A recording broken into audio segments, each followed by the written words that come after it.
This is SSPTV News, brought to you by Samsung Productions and the Hazleton Standard Speaker. Planned park upgrades are only part of a busy 2022 in the city of Hazleton. We have that story and more next. Welcome everyone, and thank you as always for watching. I'm Ken Carr with your local information.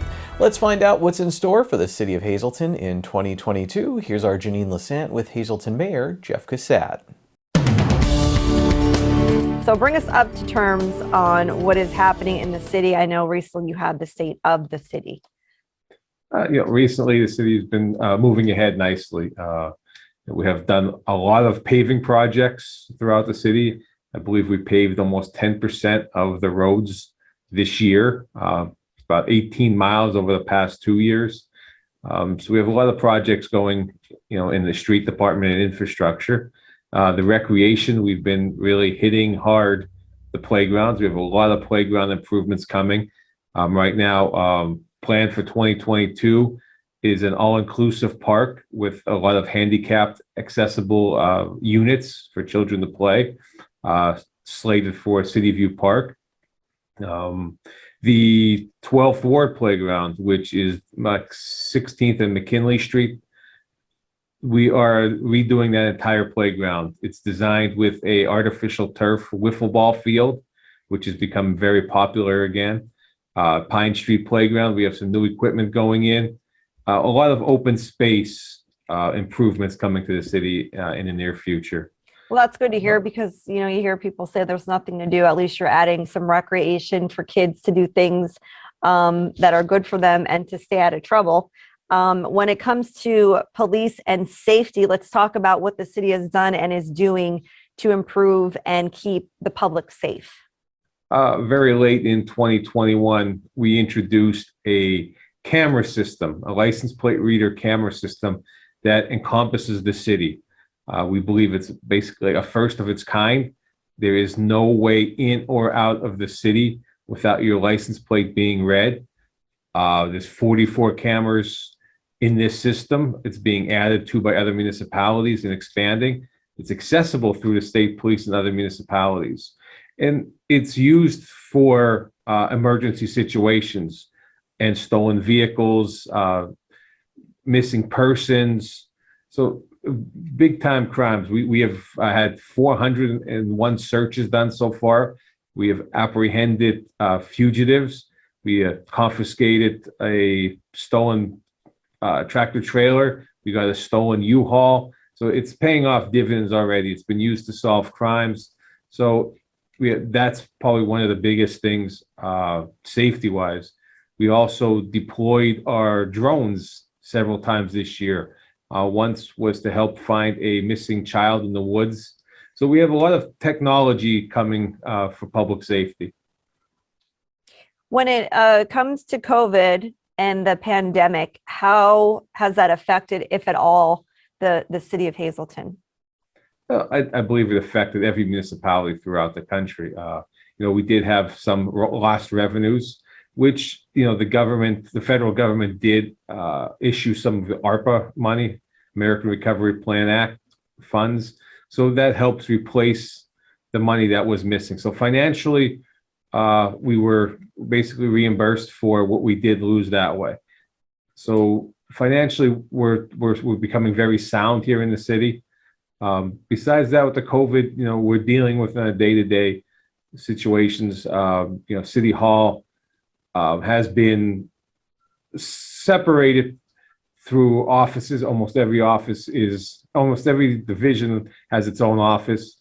A lot of the people have to interact with the public, have safety shields in front of them as, glass walls. And okay, so when we're dealing with the pandemic, we're seeing that there has been like a little bit of communication, miscommunication or harder with communication. Are the employees working inside the building? Are they working remote? The first several weeks back in 2020, we did work from home. City Hall has been open for the past year, operating as efficiently as possible. We do have some illnesses here and there. but we're functioning well. We're serving the public to the best that we can. Very good. And as far as the budget and taxes are concerned, we'll end with that. The budget was just passed with no tax increases again this year. We're looking very strong. We'll be paying off some of our older debt this year and looking to the future. Very good. So keep us updated this year. Again, new technology. We have new recreation for everyone to utilize throughout the city limits, and a lot of new things to keep the public safe. Mayor, thanks for joining us here on SSPTV News. Thank you. Today's news feature is brought to you by Feisner's Ford in Freeland, who is celebrating 75 years in business. Give them a call at 570-636-3920, or you can log on to feisnersford.com. Time now for weather on SSPTV News. We have a hazardous weather outlook from the National Weather Service for Thursday and Friday with a storm moving in. Here's our forecast from the National Weather Service. On Thursday, a 100% chance of rain, while the high near 38 degrees. New precipitation amounts between 1/2 and 3/4 of an inch possible. On Thursday night, rain before midnight, then freezing rain, well below of 24 degrees, and a 100% chance of precipitation. New ice accumulation of around 2/10 of an inch possible. Friday, sleet before 9 a.m., then snow, will have a high of 25 degrees and an 80% chance of precipitation. Friday night, a 30% chance of snow before 7 p.m., mostly cloudy with a low of 7 degrees. Saturday, sunny with a high near 21 degrees. Saturday night, mostly clear with a low around 6 degrees. Sunday, mostly sunny with a high near 28 degrees. And Sunday night, partly cloudy with a low around 17 degrees.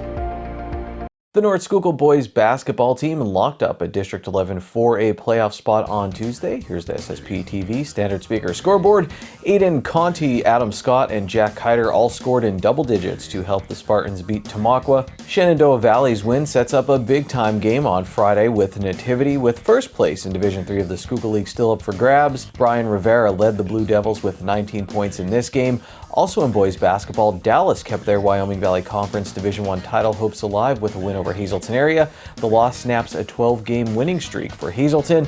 The Cougars still lead Dallas by a game in the Wyoming Valley Conference standings. The Hazleton girls are just behind Wilkes-Barre area in the conference standings, and they kept the pressure on with a win over Dallas. Lacey Kringy had 12 points, 6 rebounds, and 6 steals for the Big HA.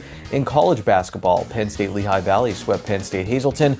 The local Lady Lions had a 7-game winning streak heading into the matchup with Lehigh Valley. Finally, in the poll, Gavin Metzer and Travis Stenitis won 2 events each for North Schuylkill in their win. For the Monoy area boys, Jake Hillebush won 2 events, and for the girls, Kaylee Sengler won 2 as well. SSPTV News, we'll be right back. The Greater Hazleton Chamber of Commerce is currently looking for businesses to participate in the 26th Annual Greater Hazleton Job Fair. For more information, you can visit hazletonchamber.org, or you can call 570-455-1509. SSPTV News pledges sincere condolences to the family and friends of these recently departed. Donald Lewis Quones, age 84, of Hazleton. Services will be private. Richard Eugene Tanner, Sr., age 76, of Drifton. A funeral service will be held on Saturday at 10 a.m. at the Harmon Funeral Home and Drums. Friends will be on Friday from 7 to 9 p.m. at the funeral home. And John R. Jack Yashinsky, age 87, of Gilberton. A graveside service will be on Friday at 3 p.m. at the Indiantown Gap National Cemetery. The Nice Heart Funeral Home is in charge of arrangements. Tonight's obituaries are being brought to you in part by Harmon Funeral Homes and Crematory, with 2 locations in Rockland and in Drums. 570-384-3312 or 570-788-0977. And go to harmonfuneral.com.